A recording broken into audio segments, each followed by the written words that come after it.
Hi friends, मैं हूं संजय वर्मा और मैं हूं आज अपनी टीम के साथ बुलंदवाणी न्यूज़ के साथ। दोस्तों, आज हम जा रहे हैं फिर वही कहूँगा स्पेशल कवरेज करने के लिए। थोड़ा सा सस्पेंस बना रहने देते हैं। मिलेंगे एक ब्रेक के बाद। मेरे साथ हैं पीछे अखिल गौतम और मेरे साथ हैं mister Shahzad and we are on the way to Hapur. भूतों से जुड़ा है दत्याना का लाल मंदिर का इतिहास। गांव दत्याना दिल्ली लखनऊ राष्ट्रीय मार्ग से लगभग 8 किलोमीटर की दूरी पर स्थित है। यहां स्थापित शिव मंदिर गांव को एक अलग पहचान दिलाता है। लाल ईंटों से बने इस मंदिर को भव्यता व निर्माण कला को देख लोग दंग रह जाते हैं। ग्रामीणों के अनुसार कई सौ वर्ष पुराने इस मंदिर को एक ही रात में भूतों ने बनाया गया था, लेकिन दिन निकलने तक मंदिर की चोटी का निर्माण नहीं हो पाया था। दिन निकलने के बाद भूत गायब हो गए, इस कारण यह अधूरा रह गया था। मंदिर की चोटी का निर्माण बाद में राजा नैन सिंह ने कराया था। मंदिर की विशेषता यह है कि इसके निर्माण में किसी तरह की मिट्टी अथवा चूने का प्रयोग नहीं किया गया है। इसके निर्माण में बड़ी ही महीन और उत्कृष्ट कारीगरी का प्रदर्शन किया गया है। तेज धूप और बरसात के पानी का भी मंदिर के भवन पर कोई असर नहीं होता है। ग्रामीणों के अनुसार इस मंदिर की लगभग 600 मीटर की परिधि में कोई आपदा असर नहीं करती है। जब क्षेत्र में ओलावृष्टि होती है तो यह मंदिर पर इन आपदाओं का कोई प्रभाव नहीं होता है। देखिए बुलंदवाणी न्यूज़ की ये खास रिपोर्ट। हेलो फ्रेंड्स, मैं हूं आपका दोस्त संजय वर्मा और आज फिर मैं बुलंदवाणी न्यूज़ टीम के साथ आपके सामने हाजिर हूं, कुछ एक नए तथ्यों के साथ, कुछ नई चीज़ के साथ। शायद आपने वो इससे पहले ना सुनी हो। कुछ अनछुए पहलू हैं, कुछ ऐसे तथ्य हैं जो हम आपको शायद पहली बार बताने जा रहे हैं। दोस्तों, आज हम हैं डिस्ट्रिक्ट हापुड़ में, एक सिंभावली विकास खंड है, उसमें दत्याना में आज हम हैं प्राचीन भूतेश्वर मंदिर में। प्राचीन भूतेश्वर मंदिर है, इसके बारे में बहुत मान्यताएं हैं और बहुत सारी ऐसी बातें हैं जो हमारे दर्शकों को आज से पहले शायद ना पता होंगी। तो हम ये कोशिश करेंगे आज कि इस प्राचीन मंदिर के बारे में, इस प्राचीन मंदिर के इतिहास के बारे में आपको ज़्यादा से ज़्यादा, अधिक से अधिक जानकारी उपलब्ध कराई जाए और इसके अनोखे तथ्य के बारे में आपसे बताया जाए।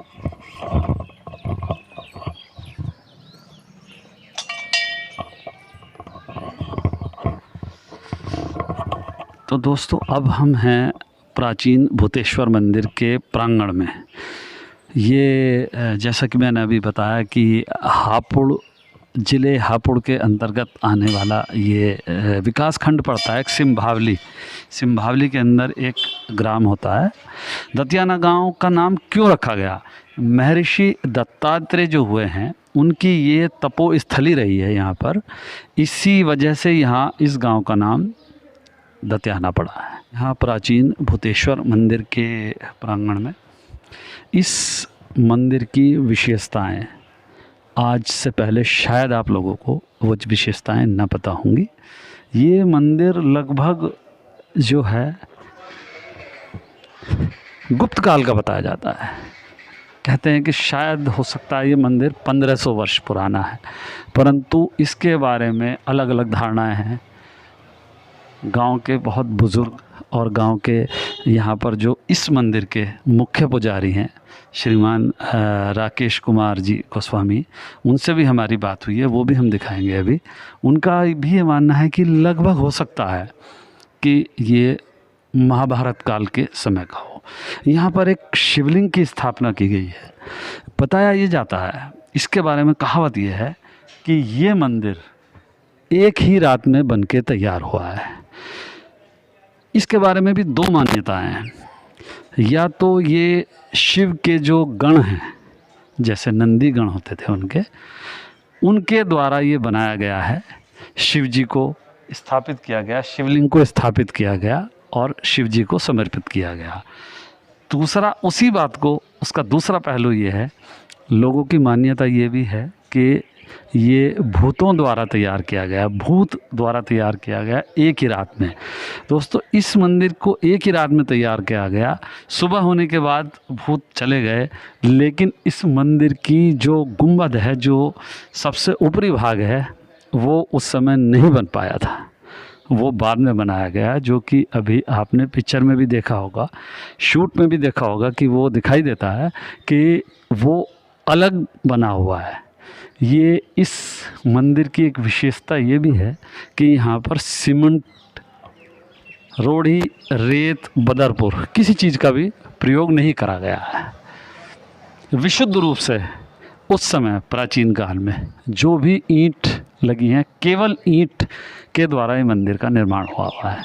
ये वाला जो हम बाहर का ये चीज़ देखते हैं, पत्थर लगा हुआ, ये बाद में लगाया गया है। ये मंदिर की सुंदरता के लिए लोग दूर दूर से आते हैं, यहाँ मान्यता है, बहुत दूर दूर से लोग बाग आते हैं, दर्शन के लिए आते हैं। और एक कौतूहल है कि जो रात रात में बन के तैयार हुआ है मंदिर, उसको देखने के लिए आते हैं। इस वजह से इस मंदिर को खूबसूरत बनाने के लिए ये पत्थर वगैरह का इस्तेमाल किया गया है। सबसे प्राचीन मंदिर है, शिवलिंग यहाँ पर स्थापित है। आइए दर्शन करते हैं और अपने दर्शकों को भी दिखाते हैं उस प्राचीन शिवलिंग को।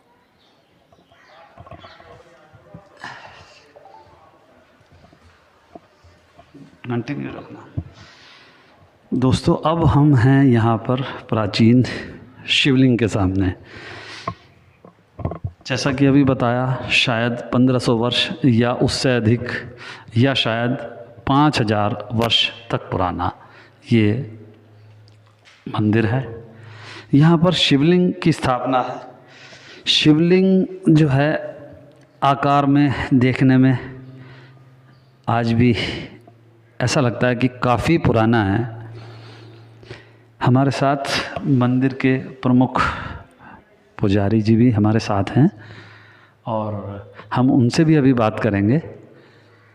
अखिल जी थोड़ा ऊपर भी करके दिखाएं शूट कि इस मंदिर को सुंदर बनाने के लिए क्या क्या किया गया है।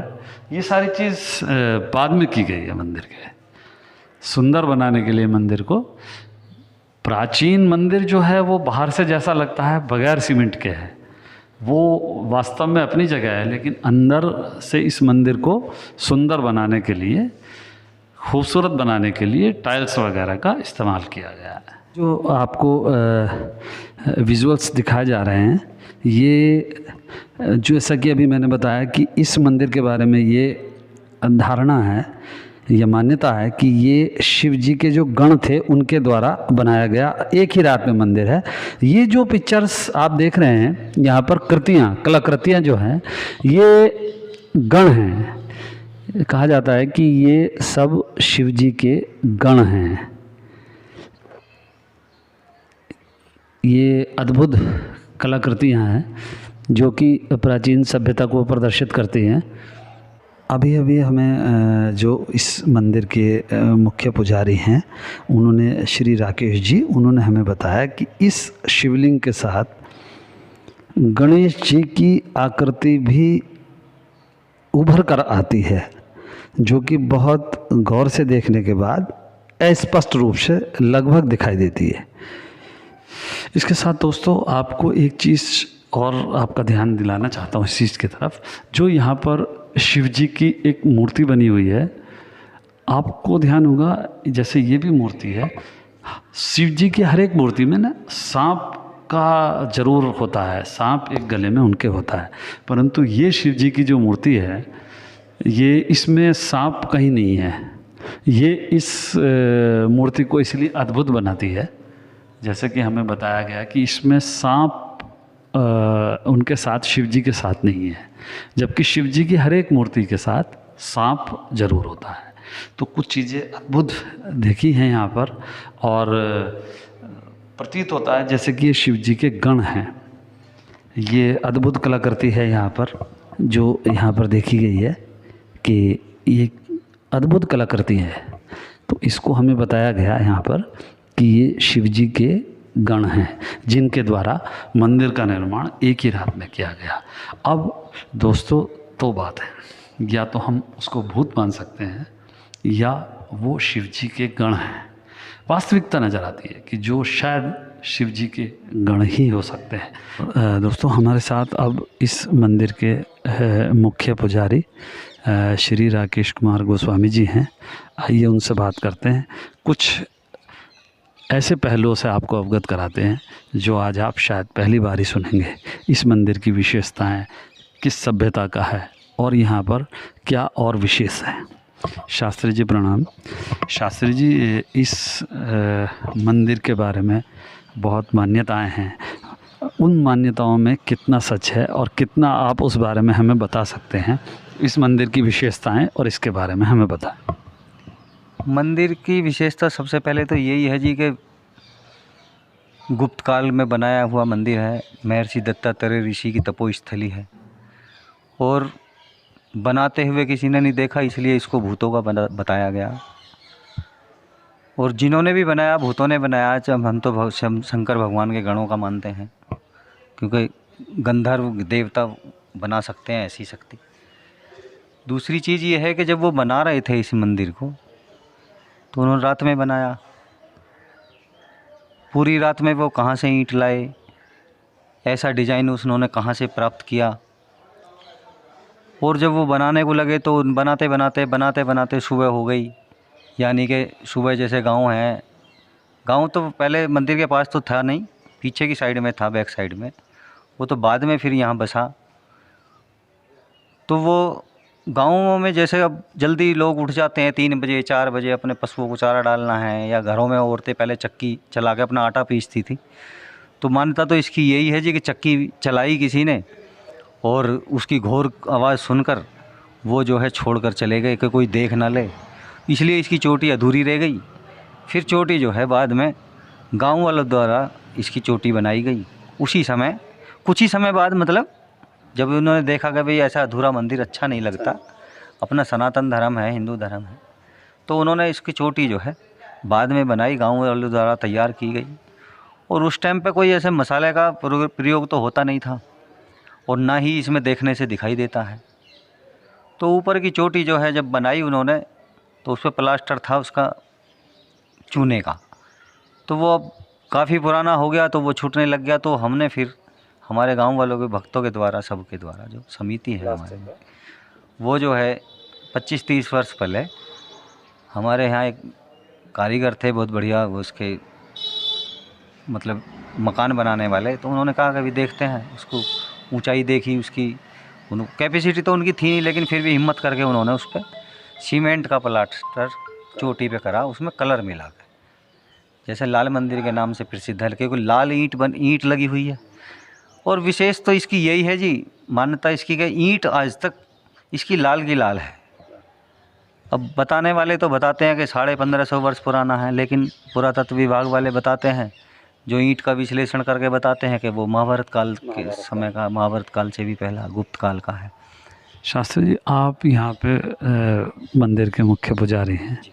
आप यहाँ कितने समय से हैं और आपसे पहले आपके जो पिताजी या दादाश्री या कितनी पीढ़ी से लगभग आप यहाँ पर हैं? मेरे से पहले मेरे पिताजी थे जी, मेरे चाचा जी थे, वो सब दिवंगत हो गए। उससे पहले मेरे बाबा जी थे, उससे पहले उनके हमारे ग्रैंडफादर थे। यानी कि ऐसे ही पीढ़ी दर पीढ़ी चला आ रहा जी। कम से कम 15-20 पीढ़ी को हमारी यहाँ गुजर चुकी है। अच्छा, आपकी स्वयं की 15-20 पीढ़ियाँ यहाँ पे सेवा करती चली आ रही हैं जी। तो दोस्तों, जैसा आपने देखा कि 15 से 20 पीढ़ियों के लिए अभी हमारे मंदिर जी के मुख्य पुजारी ने, मंदिर के जो मुख्य पुजारी जी हैं हमारे, उन्होंने बताया कि 15 से 20 पीढ़ियाँ लगभग इस मंदिर की सेवा करती चली आ रही हैं। सटीक विश्लेषण इसलिए हम मान सकते हैं कि इतने पीढ़ी दर पीढ़ी अगर मंदिर की सेवा करी जा रही है, मंदिर के बारे में बहुत अच्छी और ऐसी अनछुए पहलू शास्त्री जी बहुत अच्छी तरह बता सकते हैं। शास्त्री जी, एक बात और है, जो ये मंदिर है ये वाला, इसमें सीमेंट का कहीं प्रयोग नहीं करा गया है? सीमेंट का कोई प्रयोग नहीं जी, मसाले का कोई प्रयोग नहीं है, किसी भी तरीके का मसाले का। और आप देख रहे हैं कि ईंट में डिज़ाइन भी निकला हुआ है। ईंट का डिज़ाइन किस लिए है, आधा अंदर है आधा बाहर है। यानी कि आज के स्ट्रक्चर अगर कोई तैयार करना चाहे ऐसा तो नहीं हो सकता। मतलब इसको वास्तुकला का अद्भुत नमूना भी कह सकते हैं। और दूसरी बात यह है कि मानता तो शंकर भगवान का मंदिर है जी, और बहुत बहुत दूर से भक्त आते हैं, अपनी जो मन्नत मांगते हैं, जो ये भावना लेकर आते हैं, उनकी श्रद्धा है, उनके भाव हैं, तो सब पूरी होती हैं। ऐसी बात नहीं, निराश कोई नहीं जाता यहाँ से। इसके अलावा अपने दर्शकों को एक चीज़ और बताना चाहेंगे, इस मंदिर के बारे में एक मान्यता ये भी है कि यहाँ पर जो भी सच्चे मन से श्रद्धालु आते हैं और कोई अगर वो विश मांगते हैं तो वो पूरी अवश्य होती है। इस बारे में भी बात करेंगे। शास्त्री जी, क्या ऐसा है कि इस मंदिर के बारे में कि बहुत दूर दूर से लोग आते हैं और अगर कोई अपनी मन्नत मांगते हैं, कोई विश मांगते हैं, तो क्या वो पूरी होती आई हैं? कुछ ऐसा सुना है आपने? ऐसा मैंने ये सुना है जी, कुछ ऐसी मतलब मैं कुछ ऐसी घटनाएं होती हैं जो मैं बता भी नहीं सकता, जैसे स्त्रियों के साथ में होती हैं कि भाई उनको बच्चा नहीं हुआ, वो कहती हैं हमारी झोली भर दो, प्रसाद दे दिया उन्हें, उनके लिए उपासना करी, तो वो जब उनकी मनोकामना पूरी होती तो वो आते भी हैं, वो बताते भी हैं कि पंडित जी हमारा तो वो काम हो गया और हम प्रसाद चढ़ाने आए हैं बच्चे के साथ में। बहुत बढ़िया बात है भैया, शंकर भगवान का आशीर्वाद सबको प्राप्त होता रहे, सब सुखी रहे में, सब खुशी रहे में। ये जो मंदिर है, ये इसका बाहरी भाग है, ये शास्त्री जी, ये भी इसी ईंट का बना हुआ होगा? ये जो कराया होगा ये इसके बाद में कराया गया है? ये सब नीचे से लेकर ऊपर तक है ईंटों का ही, लेकिन नीचे की कुछ साइड हैं, जैसे अब आजकल जैसे टाइल वगैरह लगा देते हैं कि नीचे से गंदा हो जाता है, इसलिए सफ़ेदी कराते थे पहले थोड़े से हिस्से में, तो जितने हिस्से में सफ़ेदी होती थी अंदर बाहर, उतने हिस्से में टाइल और पत्थर लगा दिया। भक्त ये सब भक्तों के द्वारा होने लगा। बिल्कुल। तो जैसा कि आप सब देख सकते हैं, इस मंदिर को हम ये कोशिश करेंगे। शास्त्री जी, इस मंदिर की परिक्रमा का भी एक वो यहाँ पर रहता है कि परिक्रमा भी करी जाती है? हाँ जी, परिक्रमा होती है यहाँ, और जो है परिक्रमा का तो विशेष स्थान है, मतलब महत्व भी है परिक्रमा का तो। हाँ जी। तो आइए देखते हैं कि इस एक मंदिर की परिक्रमा भी लगा लेते हैं, क्या किस तरीके से परिक्रमा होती है, और मंदिर को देखने की कोशिश करेंगे सब तरफ से। आइए शास्त्री जी।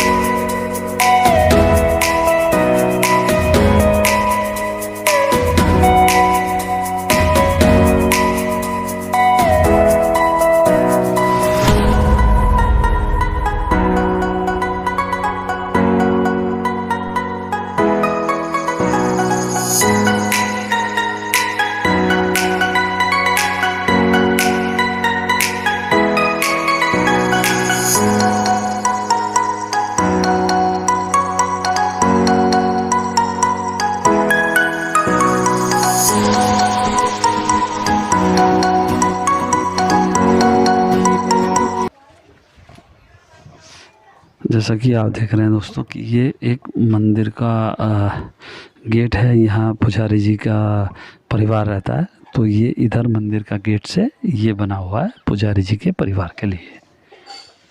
हम लोग दोस्तों कर रहे हैं परिक्रमा। अब ये एक और कोना है, तो मैं अखिल जी से कहूँगा, अखिल जी एक बार ऐसा विजुअल्स दिखाएं, बहुत अच्छी तरीके से इस बार दिखाई दे रहा है। मंदिर की शानदार कलाकृति दिखाई दे रही है। बगैर सीमेंट के बना हुआ मंदिर है, कोई इसमें ईंट के अलावा कोई पदार्थ नहीं लगा हुआ है। दोस्तों अगर हम मान भी लेते हैं कि लगभग 1500 वर्ष पुराना ये मंदिर होगा, लगभग, हालांकि इसके बारे में मान्यता है कि शायद ये महाभारत काल का है, जो कि लगभग 5000 वर्ष हो सकते हैं, लेकिन अगर हम ये मान लें 1500 वर्ष भी पुराना है, 1500 वर्ष में कितने आंधी, तूफान, भूकंप, इस प्रकार की दैवीय आपदाएं भी आई होंगी ज़रूर, लेकिन ये मंदिर आज भी जस का तस खड़ा हुआ है। ये ज़रूर कोई ना कोई दैवीय शक्ति का प्रमाण है।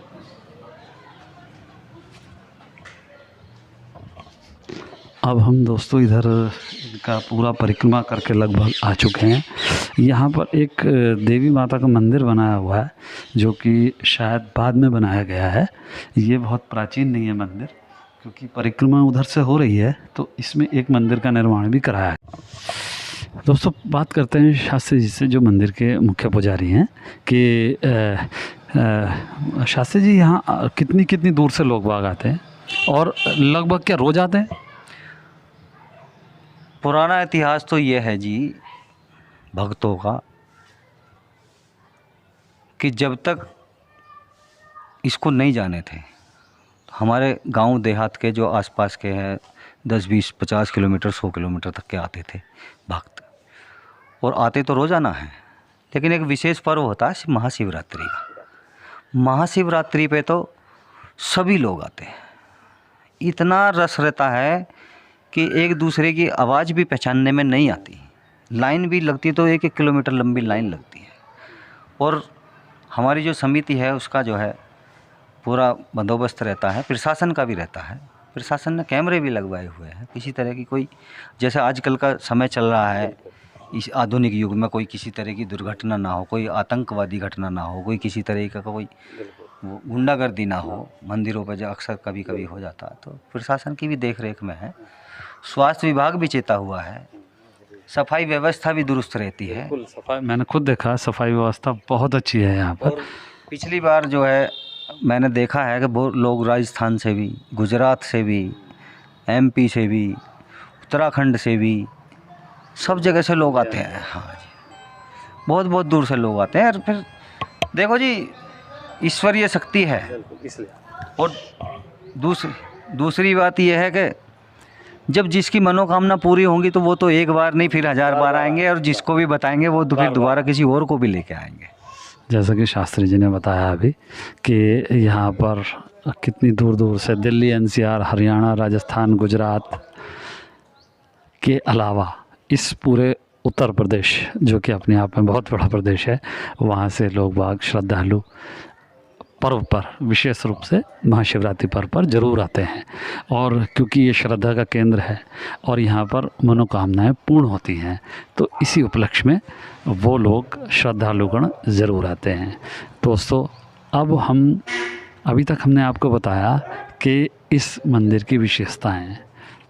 अब मैं फिर आपको दोबारा बताने देना चाहता हूँ, मंदिर में या तो शिव जी के गणों द्वारा ये बनाया गया मंदिर है, जो कि रात में तैयार किया गया। सुबह होने पर वो उसी हालत में इसको छोड़ के चले गए। मंदिर का गुंबद बाद में बनाया गया है, तो ये यहाँ के बारे में मान्यता है। कुछ मान्यता ये रही है कि ये भूतों वाला मंदिर है, जो कि लाल ईंट से बनाया गया है। अभी यहाँ कुछ ग्रामवासियों ने भी हमें बताया, मंदिर के पुजारी जी ने भी हमें बताया कि बारिश होने के बाद ये लाल ईंट बहुत ही सुंदर नज़र आती हैं। तो ये दोस्तों इस मंदिर के बारे में हमने आपको अभी तक ये बताया है। आशा है, उम्मीद है आपको हमारा ये वीडियो पसंद आएगा, और अगर आपको पसंद आए तो सब्सक्राइब और लाइक ज़रूर करें। हम बुलंदवाणी न्यूज़ के साथ आपका स्वागत करेंगे और आपके व्यूज़ के, कमेंट के इंतज़ार में रहेंगे।